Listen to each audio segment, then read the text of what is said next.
हम stereo centre का geometrical isomerism में प्रेडिक्शन का वीडियो बनाने लगे हैं। देखिए, ज़्यादातर जो स्टीरियो सेंटर में स्टूडेंट्स कंफ्यूज होते हैं और जो हमने देखा भी है हमारे कमेंट्स में, जो बच्चे हमें बताते हैं कि ये cyclo alkene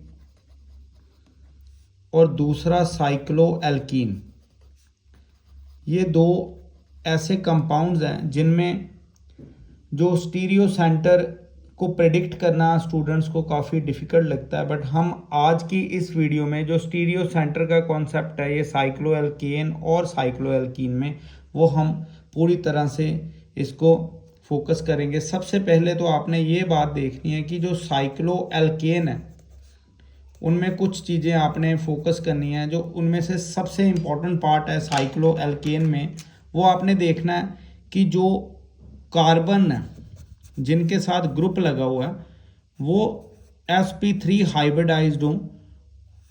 minimum 2 hybridised carbon ऐसे होने चाहिए जो sp3 हाइब्रिडाइज्ड हो। जैसे कि हम अगर एक एग्जांपल लें, ये साइक्लो एल्केन है और दूसरा हम यहाँ पे एग्जांपल इसकी ये 1 मिथाइल साइक्लो एल्केन की लेंगे। पहले आप देखिए, अगर हम इन दो कंपाउंड्स में ये देखें तो इनमें कोई भी ऐसा, देखिए कार्बन यहाँ पे हाइड्रोजन हाइड्रोजन और हाइड्रोजन, हम आपको यहाँ भी एक जो प्रॉब्लम है दूर करेंगे कि sp3 हाइब्रिडाइज किस नेचर का होना चाहिए। जो ज्योमेट्रिकल आइसोमेरिज्म की बेसिक कंडीशन है, अगर आप उसको फॉलो करें, जो बिल्कुल ही बेसिक लेक्चर्स हैं उसमें हमने आपको बताया हुआ है कि जो डबली बॉन्डेड कार्बन हैं उनके साथ कभी भी सेम ग्रुप्स नहीं होने चाहिए। तो इस कंडीशन में देखिए, ये कार्बन ऑल्दो sp3 हाइब्रिडाइज्ड है बट ये दोनों सेम ग्रुप होने के कारण इसमें जो स्टीरियो सेंटर है वो कोई है ही नहीं। अब ये देखिए किस तरह से हमने फोकस करना है। अगर हम देखें तो ये यहाँ पे हाइड्रोजन है और इस कार्बन को देखिए यहाँ पे 2 अलग ग्रुप्स आ गए और ये सिग्मा सिग्मा सिग्मा और सिग्मा। इधर इस कार्बन पे 4 सिग्मा बॉन्ड्स हैं तो sp3 हाइब्रिडाइज्ड है।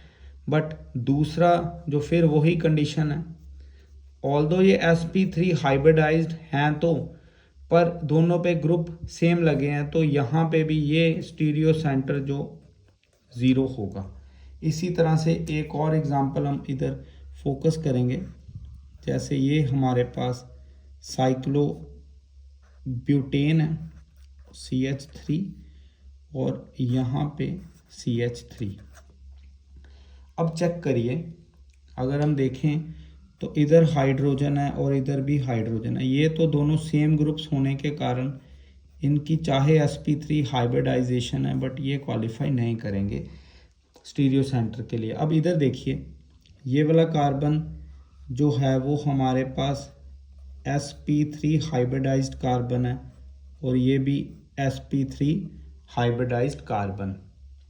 तो यहाँ पे 2 sp3 हाइब्रिडाइज्ड कार्बन आ गए और ग्रुप्स भी अलग अलग है, तो इट मीन्स यहाँ पे आपने स्टीरियो सेंटर 1 लेना है।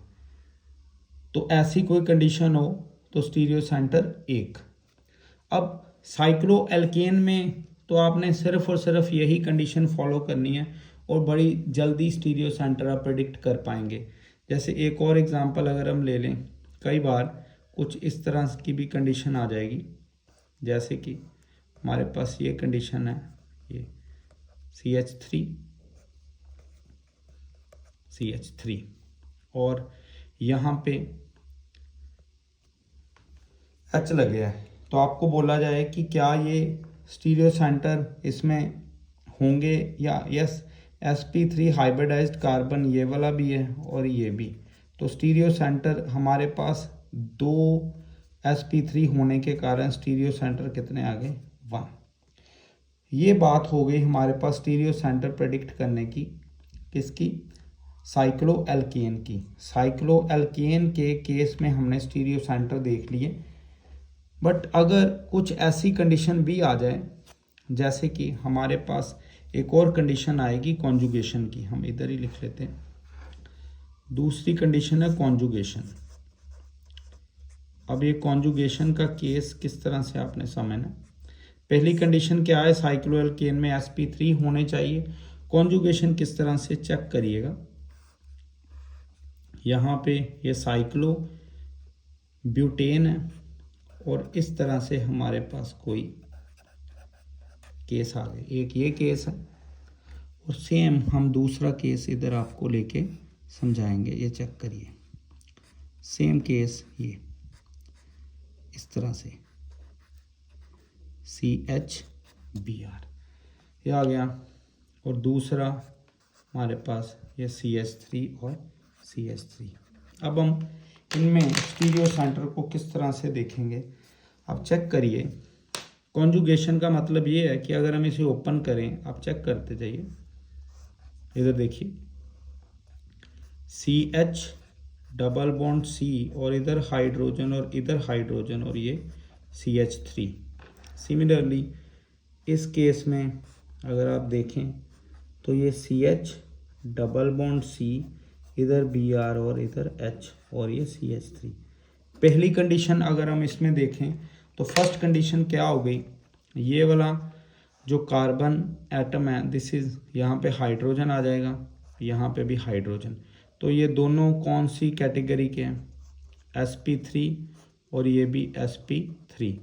तो यहाँ पे दो sp3 आ गए, अलग अलग ग्रुप्स के साथ हैं, तो स्टीरियो सेंटर ये वाला एक स्टीरियो सेंटर है।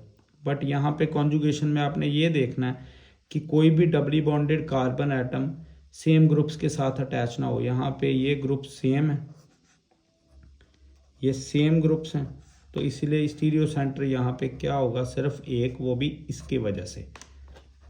अगर आप इधर देखें तो ये sp3 हाइब्रिडाइज्ड और ये भी sp3 हाइब्रिडाइज्ड, तो स्टीरियो सेंटर एक ये और यहाँ पे डबली बॉन्डेड, ये दोनों अलग अलग डिफरेंट कंडीशन है, तो ये भी एक स्टीरियो सेंटर। तो यहाँ पे स्टीरियो सेंटर कितने आ गए, 2। देखिए स्टीरियो सेंटर की प्रॉब्लम बहुत ही कॉमन प्रॉब्लम है, स्टूडेंट्स यहाँ पे बहुत ज़्यादा फंसते हैं, हमने देखा भी हुआ है। तो आपने स्टीरियो सेंटर आज इस वीडियो में साइक्लोएल्केन का किया विद कॉन्जुगेशन। तो पहले पार्ट में हमने क्या देखा कि मिनिमम 2 sp3 हाइब्रिडाइज्ड कार्बन होने चाहिए जो अलग अलग ग्रुप्स के साथ, जैसे ये वाला अलग ग्रुप है, ये तो बिल्कुल स्टीरियो सेंटर 0 है। दूसरा आपने कॉन्जुगेशन में क्या देखा कि दोनों ग्रुप्स अलग अलग होने चाहिए। तो इस तरह से आपने स्टीरियो सेंटर की कोई भी प्रॉब्लम कैसी भी हो, एडवांस की हो या जेईई मेंस में आ जाए, तो आप बड़ी इजीली इसको सॉल्व कर सकते हैं।